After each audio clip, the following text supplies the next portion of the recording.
Sabitha Joseph, நீங்கள் வந்து பல வருஷம் அவர் கூட பயணிச்சிருப்பீங்க, அவர் பார்த்துருப்பீங்க. முதல்ல அவரை பார்த்தது?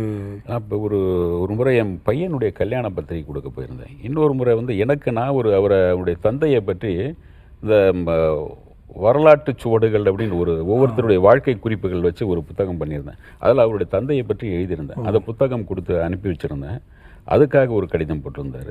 என் பையனுக்கு கல்யாணத்துக்கு அதுக்காக ஒரு கடிதம் போட்டிருந்தார். கடிதம் போட்டு? ஆமாம், கடிதம் போட்டுருவார். ஒவ்வொரு இதுக்கும் நீங்கள் எந்த நிகழ்ச்சியை பற்றி நீங்கள் அந்த அவருடைய படத்தை பற்றியோ அந்த ஏவிஎம் நிறுவனத்தை பற்றியோ நீங்கள் ஏதாச்சும் ஒரு குறிப்பில் எழுதியிருந்தீங்கன்னா அதுக்கு உங்களுக்கு குமுதம்னா குமுதம் வந்துடும்.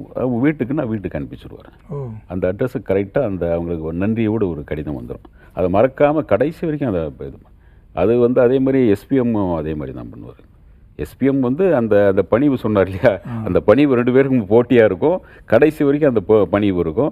எஸ்பிஎம் வந்து அவரை பற்றி ஒரு சத்தமாக கூட பேச மாட்டார். அந்த அளவுக்கு இது இருக்கும். நான் ஒவ்வொரு முறை மீட் பண்ணும்போது அவர் சொன்னார்ல அதே மாதிரி அது பெரிய டேபிள். அவருடைய தந்தையாருடைய டேபிளும் அந்த மாதிரி பெரிய டேபிள் தான். போய் உட்கார்ந்து அவர் வந்து வணக்கம் சொல்லி நாம் உட்கார்ந்த பிறகு தான் அவர் உட்காருவார்.